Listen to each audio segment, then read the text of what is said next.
Assalamualaikum sahabat muslim yang beriman. Dimanapun kalian berada, semoga selalu dalam lindungan Allah Subhanahu wa Ta'ala. Sebuah kisah renungan tentang seorang tukang kayu dan harta berharganya, yaitu sebuah kapak yang ia gunakan untuk mencari rejeki. Semoga kisah ini dapat menjadi renungan bagi kita semua, agar senantiasa mencari rejeki dengan cara yang halal dan diridai oleh Allah Subhanahu wa Ta'ala. Alkisah seorang konglomerat telah menulis satu surat wasiat. Barang siapa yang dapat menjagaku di dalam kubur setelah aku mati, nanti akan kuwarisi separuh dari harta peninggalanku. Lalu ditanyakanlah hal itu pada anak-anaknya. Apakah mereka sanggup menjaganya di dalam kubur nanti?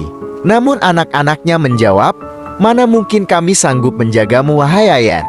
Karena pada masa itu, ayah pun sudah menjadi mayat." Selang keesokan harinya dipanggillah semua adik-adiknya dan beliau berkata, "Wahai adik-adikku sekalian, sanggupkah kamu menjaga aku setelah aku mati nanti? Selama 40 hari bersamaku di dalam kubur, nanti aku akan memberi setengah daripada hartaku kepada di antara kamu yang sanggup bersamaku." Dan adik-adiknya pun menjawab, "Wahai abangku, apakah engkau sudah gila? Mana mungkin ada manusia yang sanggup bersama mayat dengan waktu selama itu di dalam tanah." Lalu dengan sedih konglomerat tersebut memanggil ajudannya untuk mengumumkan penawaran istimewanya itu ke seluruh negeri. Akhirnya sampai jugalah pada hari di mana konglomerat tersebut kembali ke rahmatullah. Kuburnya telah dihias dengan megah, laksana sebuah peristirahatan mewah yang pernah ada dengan semua perlengkapannya. Pada waktu yang hampir bersamaan, seorang tukang kayu yang sangat miskin telah mendengar akan wasiat tersebut.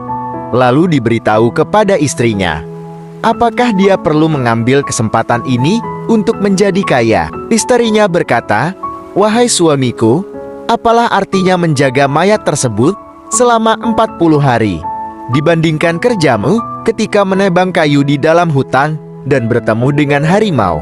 Tukang kayu tersebut dengan tergesa-gesa segera datang ke rumah konglomerat itu untuk memberitahukan kepada ahli waris konglomerat tersebut akan kesanggupannya. Keesokan harinya dikebumikanlah jenazah sang konglomerat, dan tukang kayu itu pun ikut turun ke dalam liang lahat bersama kapaknya.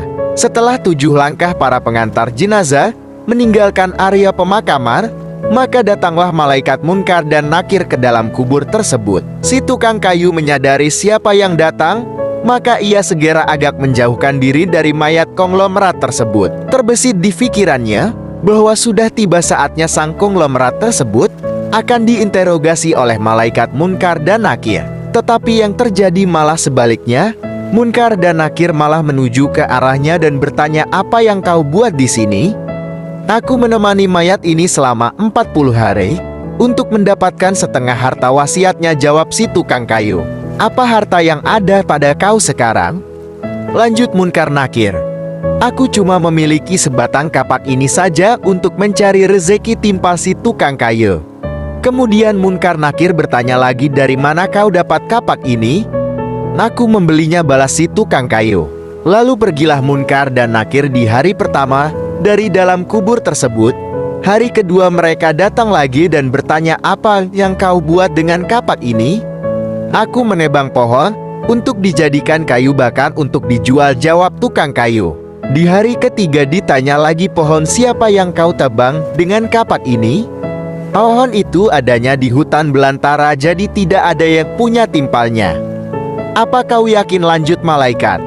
Kemudian mereka menghilang dan datang lagi di hari keempat. Kemudian mereka bertanya lagi, "Adakah kau potong pohon tersebut dengan kapak ini dengan ukurannya dan beratnya sama untuk dijual?"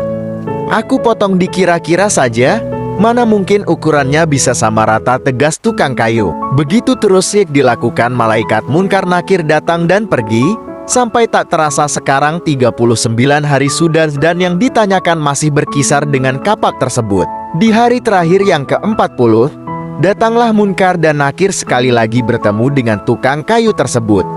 Berkata Munkar dan Nakir, "Hari ini aku akan kembali bertanya soal kapak ini." Belum sempat Munkar dan Nakir bertanya, si tukang kayu tersebut Dengan segera melarikan diri ke atas dan membuka pintu kubur tersebut, ternyata di luar sudah banyak orang yang menantikan kehadirannya untuk keluar dari kubur tersebut. Namun si tukang kayu tersebut dengan tergesa-gesa keluar dan meninggalkan mereka, dan sambil berkata, "Ambillah semua bagian harta wasiat tersebut oleh kalian, karena aku sudah tidak menginginkannya lagi." Sesampai di rumahnya, lalu si istri berkata, "Wahai suamiku, di manakah setengah harta peninggalan konglomerat tersebut?"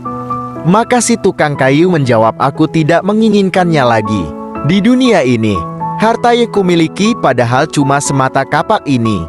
Tapi malaikat Munkar dan Nakir sampai 40 hari yang mereka tanyakan dan persoalkan masihlah saja seputar kapak ini. Bagaimana jadinya kalau hartaku begitu banyak?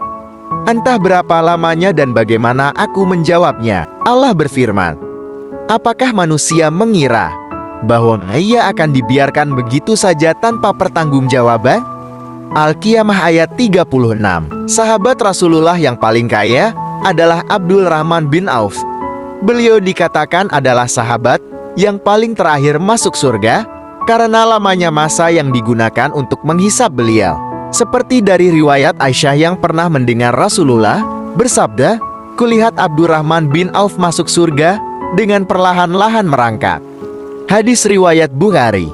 Dari Ibnu Mas'ud, dari Nabi Muhammad bahwa beliau bersabda, "Tidak akan bergerak tapak kaki anak Adam pada hari kiamat hingga ia ditanya tentang 5 perkara, yaitu umurnya, untuk apa dihabiskannya, masa mudanya, kemana dipergunakannya, hartanya dari mana ia memperolehnya, dan kemana dibelanjakannya, dan ilmunya diamalkan sejauh mana."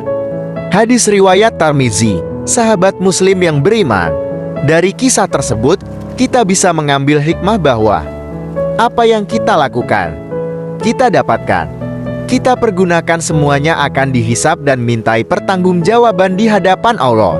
Untuk itu marilah kita pertebal keimanan kita, akhlak kita, dan tetap di jalur kebenaran. Lakukan yang diperintahkan Allah dan jauhi yang menjadi larangan Allah. Semoga kita semua kelak di akhirat terhindar dari dosa hisab dan mendapat syafaat dari Nabi Muhammad SAW, hingga kita bisa berkumpul bersama di surga. Terima kasih telah menonton. Semoga Allah melimpahkan rizki ke kalian semua yang mendukung channel ini. Akhir kata, assalamualaikum warahmatullahi wabarakatuh.